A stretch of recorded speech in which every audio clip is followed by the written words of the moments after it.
ഇപ്പൊ നമ്മൾ ഏറ്റവും കൂടുതൽ ഫാസ്റ്റ് ഫുഡിന് പറയുന്നത് അറിയാം. ഈ സമീപകാലത്ത് ഏറ്റവും കൂടുതൽ പ്രശ്നങ്ങൾ ഉണ്ടായത് മറ്റേ ഷവർമ അല്ലെങ്കിൽ അറബിക് ഫുഡ് ഐറ്റംസിന്റെ പേരിലാണ് ഏറ്റവും കൂടുതൽ പ്രശ്നങ്ങൾ ഉണ്ടായത്. പക്ഷെ നമ്മൾ മനസ്സിലാക്കേണ്ട ഒരു കാര്യം, ശരിയായ രീതിയിൽ ഭക്ഷണം പാചകം ചെയ്തില്ലെങ്കിൽ, അത് വെജിറ്റേറിയൻ ആണെങ്കിലും നോൺ വെജിറ്റേറിയൻ ആണെങ്കിലും എന്ത് തരം ഫുഡാണെങ്കിലും നമ്മൾ ആ ഫുഡ് ഹാൻഡിൽ ചെയ്യുന്നത്, ഉണ്ടാക്കുന്നതും ഇതും ശരിയായ രീതിയിലല്ലെങ്കിൽ ഏത് തരം ഭക്ഷണത്തിൽ നിന്നും വിഷബാധ ഉണ്ടാകാനുള്ള സാധ്യത കൂടുതലാണ്. തിരുവനന്തപുരം ജനറൽ ഹോസ്പിറ്റലിലെ കൺസൾട്ടന്റ് ഗ്യാസ്ട്രോ എൻട്രോളജിസ്റ്റ് ഡോക്ടർ പൊന്നി കൃഷ്ണൻ. ഡോക്ടർ, ഈ ഒരു ഭക്ഷ്യവിഷബാധയുടെ സങ്കീർണതകൾ എന്തെല്ലാമാണ്? അതോടൊപ്പം തന്നെ ഈ ഏത് ഘട്ടത്തിലാണ് ഇത് അപകടകാരിയായി മാറുന്നത്? സാധാരണഗതിയിൽ ഒരു 95% പേരിലും ലഘുവായ ലക്ഷണങ്ങൾ മാത്രമേ കാണുള്ളൂ. നമുക്ക് എല്ലാവർക്കും അറിയാവുന്നതുപോലെ ഓക്കാനം, ഛർദി, വയറുവേദന, വയറിളക്കം, തലവേദന, ദേഹം വേദന, ക്ഷീണം, കടുത്ത ക്ഷീണം എന്നിങ്ങനെയുള്ള ലക്ഷണങ്ങളെ മിക്കവാറും ആൾക്കാരിൽ കാണുകയുള്ളൂ.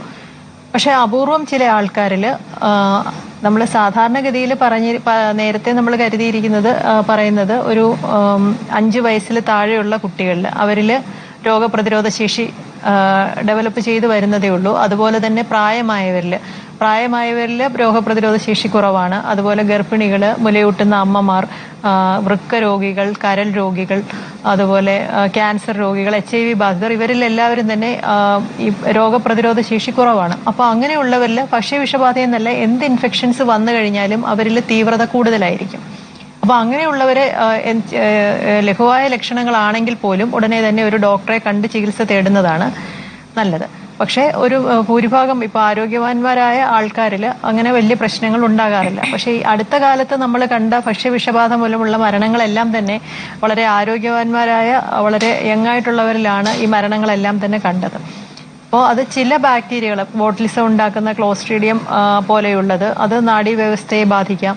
അതുപോലെ തന്നെ ഈക്കോളയുടെ ഹീമോളിറ്റിക് യൂറീമിക് സിൻഡ്രോം, അങ്ങനെയുള്ളതൊക്കെ വൃക്കകളെയും ബാധിക്കാം, നാഡീവ്യവസ്ഥകളെ ബാധിക്കാം. അങ്ങനെയുള്ള ലക്ഷണങ്ങൾ വരുമ്പോൾ നമുക്ക് സാധാരണ പോലെ അല്ല. അപ്പൊ ഈ ലക്ഷണങ്ങളല്ലാതെ കഠിനമായ നിർജ്ജലീകരണം ഉണ്ടാകുക, അല്ലെങ്കിൽ രക്തത്തിലോ മലത്തിലോ രക്തത്തിന്റെ അംശം കാണുക, അതുപോലെ 2 ദിവസത്തിൽ കൂടുതൽ ഛർദിൽ, 3 ദിവസത്തിൽ കൂടുതൽ വയറിളക്കം, 101 ഡിഗ്രിയിൽ കൂടുതൽ പനി, അതുപോലെ ബോധക്കേടുണ്ടാകുക, ശക്തമായ നിർജ്ജലീകരണം ഉണ്ടാകുക, അങ്ങനെ എന്തെങ്കിലുമൊക്കെ ലക്ഷണങ്ങൾ ഉണ്ടെങ്കിൽ ഉടനെ തന്നെ ഡോക്ടറെ കാണേണ്ട. ചിക്കൻ വാങ്ങിച്ചു കഴിഞ്ഞാല് പച്ചയോടെ ഫ്രിഡ്ജിലേക്ക് വെക്കുന്നതാണോ നല്ല സേഫ്റ്റി, അതോ കുക്കഡായ ഫുഡ് വെക്കുന്നതാണോ സേഫ്റ്റി? അത് നമ്മൾ ഫുഡ് എടുക്കുമ്പോൾ ഇത് നമ്മൾ നന്നായിട്ട് കഴുകിയതിന് ശേഷം ചെറിയ നമുക്ക് ഇപ്പൊ ഓരോ ദിവസത്തെയും ആവശ്യത്തിനുള്ളത് ചെറിയ പോർഷൻസ് ആക്കി ഫ്രീസറിൽ വെക്കാം. പക്ഷെ അത് എടുത്തു കഴിയുമ്പോൾ നമ്മളത് നന്നായിട്ട് വേവിക്കാനായിട്ട് വേവിക്കണം. അത് കുക്കറിലോ എങ്ങനെയാണെങ്കിലും നന്നായിട്ട് ശരിയായ കോർ ടെമ്പറേച്ചർ വന്ന് നല്ല രീതിയിൽ പാചകം ചെയ്തതിന് ശേഷം ഉപയോഗിക്കുക. അല്ലാതെ കുക്ക് ചെയ്ത് വെക്കുകയാണെങ്കിലും നമ്മളത് രണ്ടാമത് എടുത്തതിന് ശേഷം അത് നന്നായി ചൂടാക്കിയതിന് ശേഷം 2 മണിക്കൂറിനകം ഉപയോഗിക്കുക.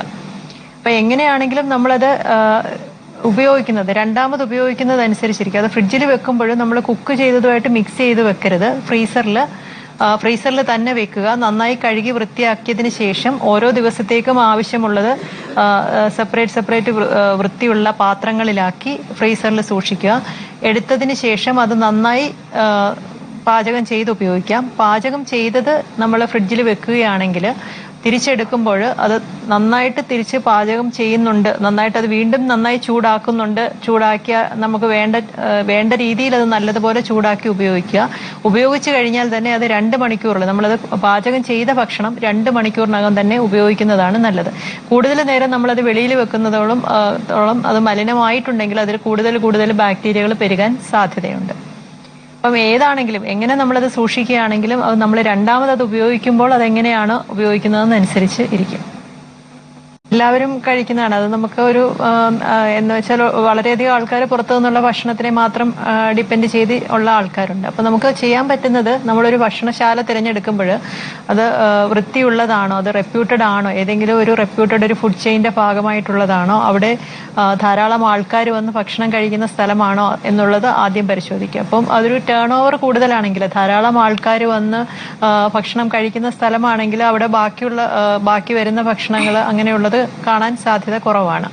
അതുപോലെ നമ്മളൊരു ഭക്ഷണശാലയിൽ പോയിട്ട് അവിടെ വളരെ എക്സോട്ടിക് ആയിട്ടുള്ള അല്ലെങ്കിൽ വളരെ റെയർ ആയിട്ടുള്ള ഭക്ഷണ സാധനങ്ങൾ ഓർഡർ ചെയ്യുന്നതിനെക്കാട്ടിലും അവിടെ സാധാരണ ഏറ്റവും കൂടുതൽ മൂവ്മെന്റ് ഉള്ള ഒരു ഭക്ഷണം ഓർഡർ ചെയ്യുകയാണെങ്കിൽ അതിൽ നിന്നും വിഷബാധ ഏൽക്കാനുള്ള സാധ്യത കുറവാണ്.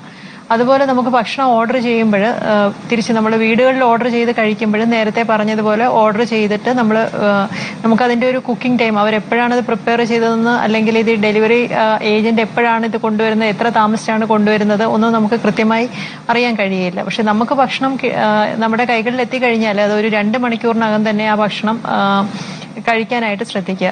അത് കൂടുതൽ സമയം അത് ഭക്ഷണം ഇരിക്കുന്നിടത്തോളം അതിനകത്ത് ബാക്ടീരിയകൾ പെരുകാനുള്ള സാധ്യത കൂടുതലാണ്.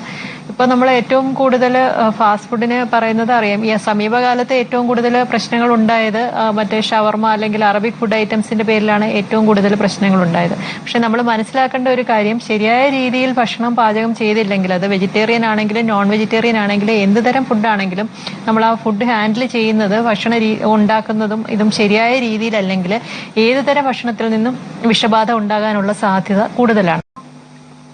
നമുക്കിന്ന് ചുറ്റുവട്ടം കണ്ടുവരുന്ന ഒന്നാണല്ലോ ഭക്ഷ്യ വിഷബാധ കൂടുതലായിട്ടും കണ്ടുവരുന്നത്. എന്തുകൊണ്ടാണ് ഇങ്ങനെ എല്ലായിടത്തും ഇങ്ങനെ കണ്ടുവരുന്നത്?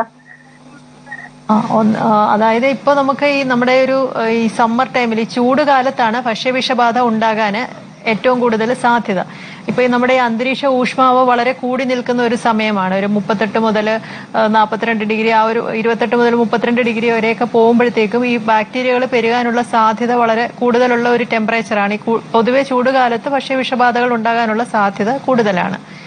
പിന്നെ നമ്മളുടെ ഇപ്പോഴത്തെ ഒരു ഭക്ഷണ രീതി, പല ഐറ്റംസും നമ്മൾ ഈ ഫ്രൈഡ് റൈസ്, അതുപോലെ ചിക്കൻ, ഈ ഷവർമ പോലെയുള്ളതിന്റെ ഒരു പ്രധാന കാരണം നമ്മൾ അതൊരു മീറ്റ് ബ്ലോക്കാണ്. കണ്ടിട്ടുള്ളവർക്കറിയാം അതൊരു മീറ്റ് ബ്ലോക്കാണ്. അപ്പൊ അത് നമ്മളത് വരുമ്പോഴത്തേക്കും അതിന്റെ വെളിയിലുള്ള ഭാഗം നന്നായി കുക്ക്ഡ് ആയിരിക്കും, അകത്തോട്ടുള്ളത് ശരിയായ രീതിയിൽ വെന്തിട്ടുണ്ടാവില്ല. അപ്പൊ അങ്ങനെയുള്ളത് നമ്മൾ വരുമ്പോഴത്തേക്കും അതിനകത്തു നിന്നും ഇങ്ങനെ ഈ ഒരു നല്ലതുപോലെ വേവാത്ത ഒരു ഇറച്ചി അല്ലെങ്കിൽ ഫിഷ്, അങ്ങനെയുള്ള മുട്ട, അങ്ങനെയുള്ളതിൽ നിന്നൊക്കെ നല്ല രീതിയിൽ നമ്മളത് പാചകം ചെയ്തിട്ടില്ലെങ്കിൽ അതിൽ നിന്നും പടരാനുള്ള സാധ്യത വളരെ കൂടുതലാണ്. അപ്പൊ നമുക്കറിയാം പണ്ട് നമ്മൾ കൂടുതലും വീടുകളിൽ ഉണ്ടാക്കിയിരുന്ന ഭക്ഷണമാണ് കഴിച്ചിരുന്നത്. ഇപ്പൊ കൂടുതൽ ഹോട്ടലുകളെയും അങ്ങനെയുള്ള ഫുഡ് ഡെലിവറി ആണ് നമ്മൾ കൂടുതലും ആശ്രയിക്കുന്നത്. അപ്പൊ സ്വാഭാവികമായിട്ടും വിഷബാധ ഉണ്ടാകാനുള്ള സാധ്യത കൂടുതലാണ്. നമ്മൾ വീടുകളിൽ ഉണ്ടാക്കുന്ന ഭക്ഷണങ്ങളിലേക്ക് അപ്പോൾ നമുക്ക് കുറച്ചൊക്കെ അതിന്റെ ശുചിത്വത്തിനെ കുറിച്ച് ഒരു അവബോധം ഉണ്ടാകും. അതുപോലെ വെളിയിൽ നിന്ന് ഭക്ഷണം വാങ്ങുമ്പോൾ ഈ പറഞ്ഞ പോലെ വേണ്ട രീതിയിലാണോ, ശുചിത്വമുള്ള സ്ഥലങ്ങളിൽ നിന്നാണ് നമ്മൾ ഭക്ഷണം വാങ്ങിക്കുന്നതെന്ന് ഉറപ്പുവരുത്താനായിട്ട് പ്രത്യേകം ശ്രദ്ധിക്കും. ഈ ഇൻഫർമേഷൻ എല്ലാ സുഹൃത്തുക്കളുടെയും അറിവിലേക്കായിട്ട് ഷെയർ ചെയ്യുക.